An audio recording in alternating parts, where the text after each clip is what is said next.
Trong 4 đối tác của Đàm Tùng Vận, 3 đều có ngoại hình nổi bật, nhưng cô lại thích ông chú già hơn. Đàm Tùng Vận phản công từ bạo lực trực tuyến và trở thành một cô bé nổi tiếng.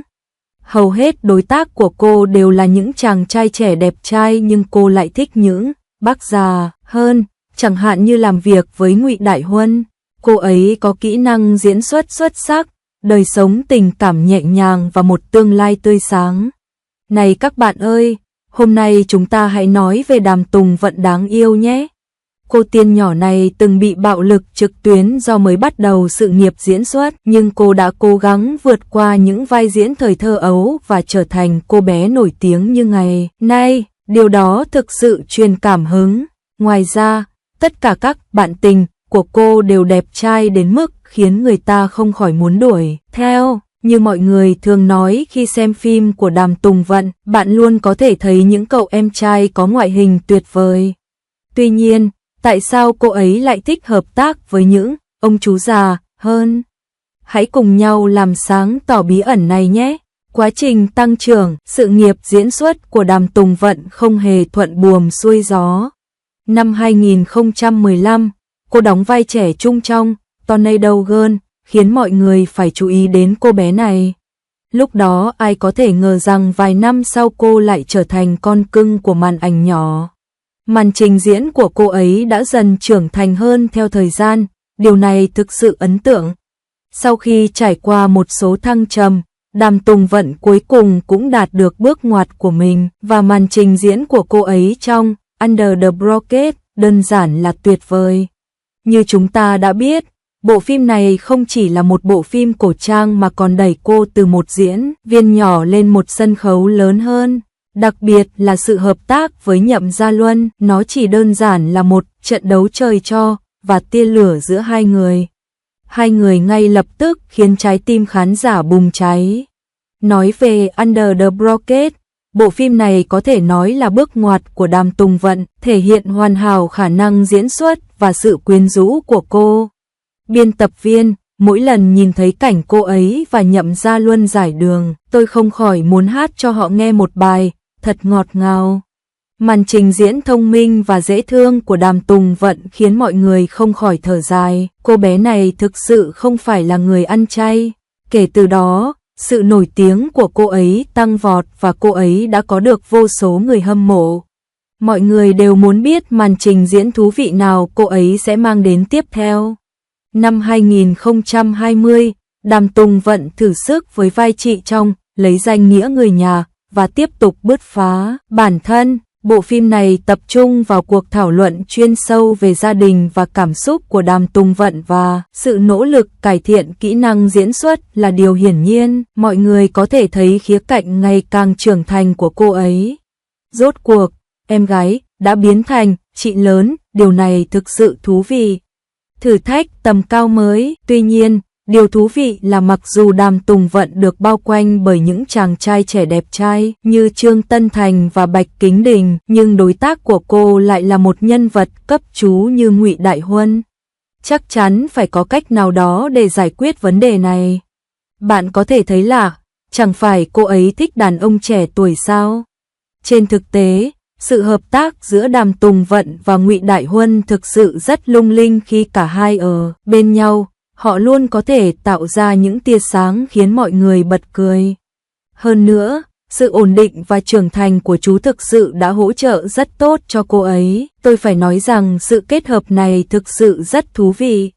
Khi nói đến tình yêu cuộc sống, nó thực sự là một chủ đề nóng trong thế giới tin đồn. Có rất nhiều tin đồn về Đàm Tùng Vận. Một số người nói rằng cô có mối quan hệ thân thiết với bạn diễn, thậm chí còn ám chỉ rằng cô có thể có bí mật thầm kín với một em trai nào đó. Tuy nhiên, bản thân cô luôn rất kín tiếng về điều này, nhấn mạnh tình bạn giữa những người bạn. Cô ấy biết cách đo lường, và thực sự rõ ràng, mang lại cho mọi người cảm giác như làn gió thổi qua, phóng khoáng và thanh lịch. Triển vọng trở thành ngôi sao, vậy Đàm Tùng Vận sẽ phát triển như thế nào trong tương lai? Người ta nói rằng việc kiên trì theo đuổi diễn xuất của cô chưa bao giờ thay đổi, và cô hy vọng sẽ mở rộng sự nghiệp của mình theo nhiều hướng hơn. Dù là phim điện ảnh, phim truyền hình hay chương trình tạp kỹ, chỉ cần cô tham gia, cô chắc chắn sẽ trở thành tâm điểm chú ý của mọi người.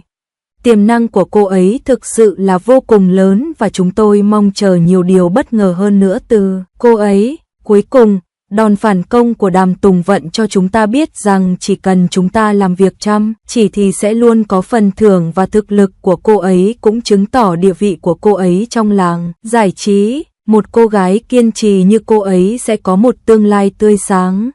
Tôi hy vọng cô ấy có thể tiếp tục tỏa sáng trong tương lai và mang đến cho chúng ta nhiều tác phẩm xuất sắc hơn nữa. Vì vậy, các bạn thân mến, các bạn đã sẵn sàng đi theo ngôi sao của nàng tiên nhỏ này chưa? Hãy cùng nhau cố gắng nhé! 02. Trung Hán Lương cuối cùng cũng thừa nhận rằng người anh yêu nhất không phải là người vợ nghiệp dư ngoài ngành mà là cô ấy, cách nhau 16 tuổi. Trong thiên hà rực rỡ của làng giải trí, mỗi ngôi sao là một ngôi sao độc nhất và thế giới tình cảm của họ là chủ đề được công chúng bàn tán sau bữa tối. Khi lời nói của nam thần không tuổi, Trung Hán Lương nhẹ nhàng khuấy động dư luận, chúng ta không khỏi đặt câu hỏi, phải chăng ý nghĩa thực sự của tình yêu vượt qua ranh giới thế tục, hay ánh sáng nghệ thuật tạo nên một loại khác, sự cộng hưởng trong tâm hồn? Hôm nay, chúng ta hãy cùng tìm hiểu sự hiểu lầm tuyệt vời về tình yêu và sự trân trọng này, đồng thời khám phá tình bạn vượt xa sự hợp tác giữa Trung Hán Lương và Đàm Tùng Vận. Khi nhắc đến Trung Hán Lương, người ta luôn nghĩ đến hình ảnh quý ông lịch lãm và lịch thiệp đó. Những năm qua, anh như một luồng gió mới trong làng giải trí. Anh hiếm khi vướng xì căng đan và cực kỳ bảo vệ gia đình. Mọi người đầy tò mò về cuộc sống hôn nhân của anh.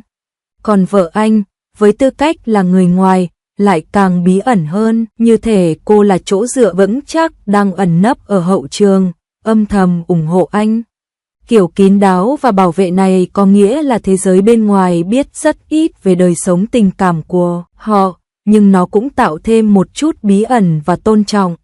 Tuy nhiên, khi Trung Hán Lương nói về sự hợp tác của anh ấy với Đàm Tùng Vận với giọng gần như say mê trong cuộc phỏng vấn, sự đánh giá cao và tình yêu quá lớn của anh ấy đã khiến nhiều cư dân mạng ngạc nhiên, thậm chí còn gây ra nhiều cuộc thảo luận về nhiều suy đoán, yêu thích khác nhau của anh ấy. Nhưng nếu xem xét kỹ hơn, bạn sẽ thấy rằng đây thực chất là một sự hiểu lầm đẹp đẽ, là sự cộng hưởng của việc theo đuổi nghệ thuật và là lời khen ngợi cao nhất cho tính chuyên nghiệp của các đối tác của chúng ta. Trong bộ phim Ngọc Tâm, sự hợp tác giữa Trung Hán Lương và Đàm Tùng Vận chắc chắn đã trở thành kinh điển trong lòng khán giả. Đàm Tùng Vận, cô gái có nụ cười dường như làm tan băng tuyết, thể hiện một cách hoàn hảo sự cứng rắn và dịu dàng trong nhân vật bằng khí chất dịu dàng độc đáo và kỹ năng diễn xuất tuyệt vời. Phong cách trang phục cổ xưa của cô lại càng bắt mắt hơn, như thể cô là một mỹ nhân bước ra từ cuộn sách cổ xưa, với mỗi nụ cười và mọi ánh nhìn đều khiến khung cảnh trở nên tươi đẹp. Lời khen của Trung Hán Lương không chỉ là sự công nhận về ngoại hình mà còn đánh giá cao về nội tâm và tính chuyên nghiệp của cô. Khi nói về Đàm Tùng Vận, điều lấp lánh trong mắt anh là sự hài lòng về sự trưởng thành của các con, tình yêu sáng tạo nghệ thuật và sự khao khát những điều tươi đẹp. Mô tả về bà chủ nhà, giống như việc nắm bắt chính xác khí chất của nhân vật hơn là phản ánh trực tiếp cảm xúc cá nhân. Lời khen ngợi của Trung Hán Lương không chỉ thể hiện tư duy rộng mở của anh như một tiền bối mà còn phản ánh sự hiểu biết sâu sắc và tôn trọng sự nghiệp diễn xuất của anh. Và Đàm Tùng Vận hẳn phải tràn ngập niềm vui khi nhận được những lời khen ngợi như vậy, bởi đây chính là minh chứng rõ nhất cho sự chăm chỉ và tài năng của cô.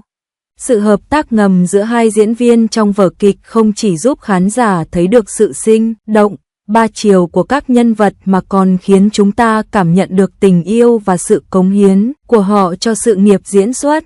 Kiểu hợp tác này chắc chắn là một tình huống đôi bên cùng có lợi, nó làm cho tác phẩm trở nên sinh động hơn và làm cho tình bạn giữa các diễn viên trở nên sâu sắc hơn. Tất nhiên, nếu phải tìm niềm vui trong sự hiểu lầm đẹp đẽ nhất này, chúng ta cũng có thể tưởng tượng xem vợ của Trung Hán Lương xem cuộc phỏng vấn này sẽ như thế nào. Có lẽ cô sẽ cười khúc khích, lắc đầu, lẩm bẩm một mình, lão già này lại khoác lác người ngoài nữa, nhưng quan trọng hơn đó phải là sự thấu hiểu và bao dung trước sự hồn nhiên, thẳng thắn của chồng. Suy cho cùng, trong thế giới tình yêu, điều quan trọng nhất là sự hiểu biết và ủng hộ lẫn nhau chứ không phải sự nghi ngờ và so sánh vô cớ. Trong ánh hào quang của ngành giải trí, mọi cảm xúc chân thành đều xứng đáng được đối xử dịu dàng. Sự đánh giá cao và tôn trọng giữa Trung Hán Lương và Đàm Tùng Vận là cảnh đẹp nhất trên con đường nghệ thuật. Nó khiến chúng ta tin rằng dù thế giới bên ngoài có ồn ào đến đâu, chỉ cần trong tim có tình yêu và theo đuổi nghệ thuật, chúng ta có thể vượt qua mọi trở ngại và tìm thấy sự bình yên, vẻ đẹp cho riêng mình. Về định nghĩa, yêu thích có thể không có câu trả lời cố định. Nó thay đổi tùy theo từng người và từng thời điểm, nhưng điều duy nhất không thay đổi đó là sự khao khát và theo đuổi những điều tươi đẹp sẽ luôn soi sáng tương lai của chúng ta.